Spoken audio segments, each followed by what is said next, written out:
Tidak ada produknya Uni Eropa yang kita larang, nggak ada. Ya, tapi kita kan bisa melakukan perlawanan. CPO kita bisa kita konversi jadi PO. Alasan deforestasi, bayangkan. Itu akal-akalan mereka aja. I call on every one of you to do everything possible to stop the war. The Russian president declared the war on the record. Should I play the video of your president? Nggak akan kesempatan itu datang lagi, peluang itu datang lagi, nggak akan. Ini kesempatan kita bisa mengintegrasikan industri-industri besar yang ada di dalam negeri. Dan sekali lagi harus punya keberanian yang dalam proses semuanya kita siap.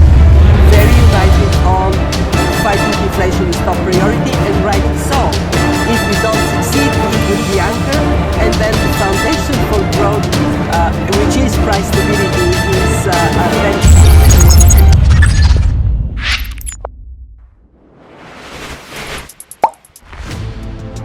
Kontroversi tentang kebijakan pelarangan ekspor biji nikel sudah bergulir sejak tahun 2019 sampai saat ini. Terbaru, International Monetary Fund atau IMF telah meminta pemerintah Indonesia untuk melonggarkan kebijakan terkait larangan ekspor biji nikel.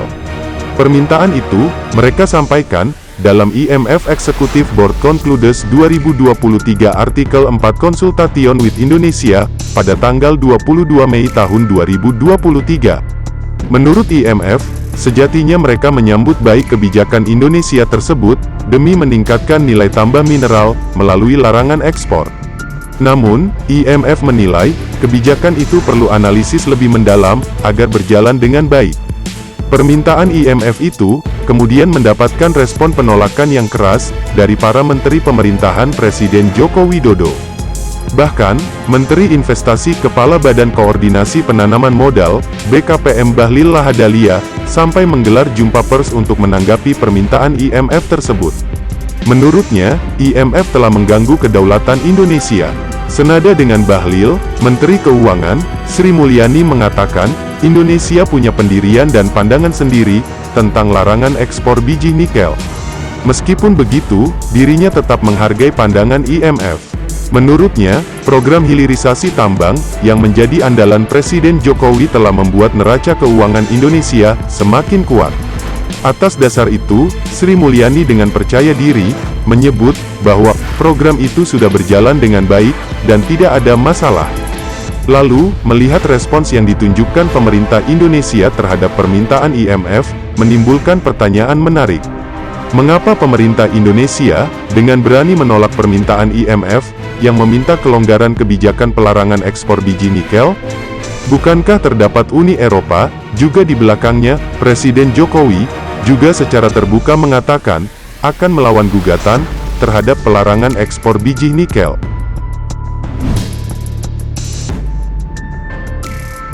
Institusi internasional seringkali bukan hanya bisa mengelola berbagai kepentingan dari negara anggotanya, tapi juga memiliki dan bisa memaksakan kepentingannya sendiri.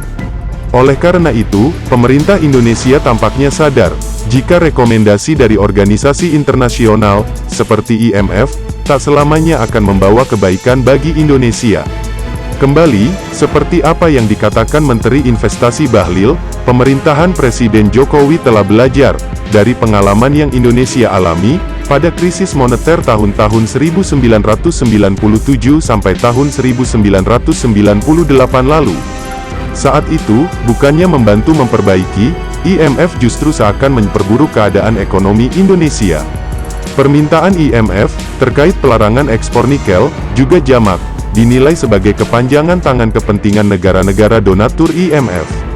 Negara-negara tersebut diantaranya Amerika Serikat, Kanada, Jerman, Prancis, Inggris, dan Jepang, yang memang sebagai negara industri dengan kemampuan ekonomi yang tinggi. Para negara donatur itu kiranya ingin bermain cantik dengan menggunakan IMF sebagai alat mereka untuk menekan pemerintah Indonesia. Mengingat akibat yang akan ditimbulkan dari pelarangan ekspor biji nikel, kiranya akan menurunkan pertumbuhan ekonomi, dan mungkin meningkatkan angka pengangguran di negara-negara tersebut. Selain demi kepentingan para negara donatur, IMF juga tampaknya ingin membawa kepentingannya sendiri, sebagai lembaga kepemerintah Indonesia, terkait ekspor biji nikel. Dunia yang kini sedang berupaya membangun industri kendaraan listrik, dan nikel, sebagai bahan baku utama, membuat IMF kiranya juga ingin berperan, dalam pembangunan industri tersebut.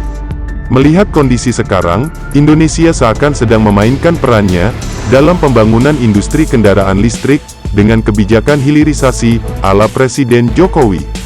Hal tersebut tampaknya menunjukkan ketidaksenangan IMF, dengan gebrakan Presiden Jokowi, yang berpotensi mengguncang industri dunia.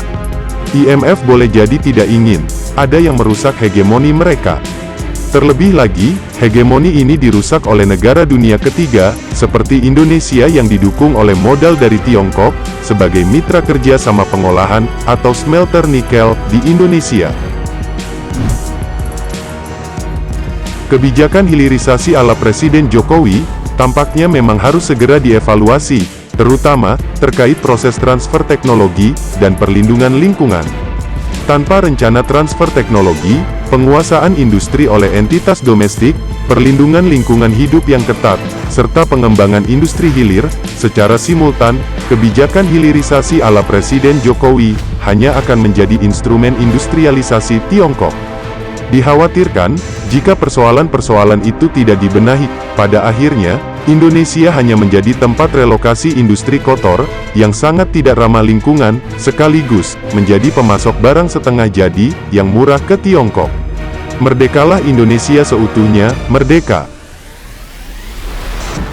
Hurra!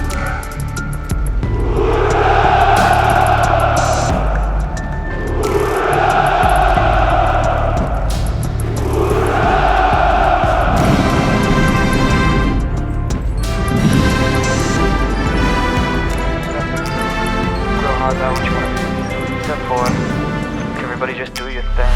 Wake up, today's gonna be a good day. Wake up, today's gonna be a good day. Wake up, today's gonna be a good day. Wake up, today's gonna be a good day. Wake up, today's gonna be a good day. Wake up, today's gonna be a good day. Wake up, today's gonna be a good day. Wake up, today's gonna be a good day. Yo. Set your affirmations, aspirations. I got shit to do, the aftermath of preparation. Good food, good mood, blood in circulation. One step at a time, yeah, that's how you make it. Set a goal you control and the steps you take them. I try to pick one thought, have some concentration. And if I make a mistake, it's called education. I try to do this every day, call it replication. Wake up, today's gonna be a good day. Wake up, today's gonna be a good day. Wake up, today's gonna be a good day. Wake up, today's gonna be a good day. Wake up, today's gonna be a good day. Wake up, today's gonna be a good day. Wake up, today's gonna be a good day. Wake up, today's gonna be a good day. So life ain't easy, yo, I think there's a reason though. Ups and downs, just like every different season, yo. Sometimes I'm high, other times I'm barely breathing, though. I always gotta fight and hide from the demons, yo. Negative thoughts are poison, they rot. Head full of flies, so here come the clouds. They'll never stop unless I can swap all the bad for the good in my head when I'm lost. Yeah, so I'ma fake it till I make it.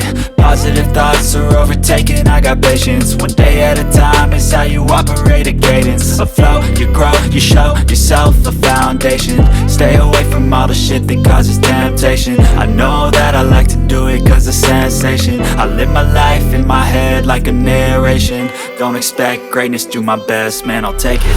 Wake up, today's gonna be a good day. Wake up, today's gonna be a good day. Wake up, today's gonna be a good day. Wake up, today's gonna be a good day. Wake up, today's gonna be a good day. Wake up, today's gonna be a good day. Wake up, today's gonna be a good day.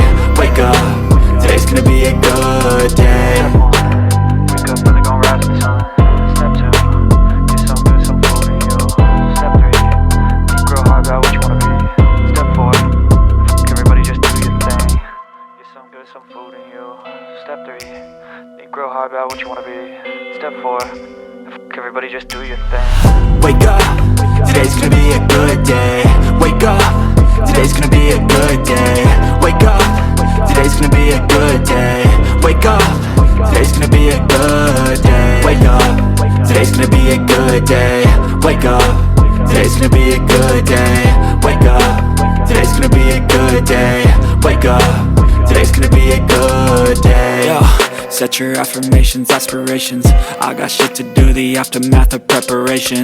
Good food, good mood, blood in circulation. One step at a time, yeah, that's how you make it. Set a goal you control and the steps you take them. I try to pick one thought, have some concentration.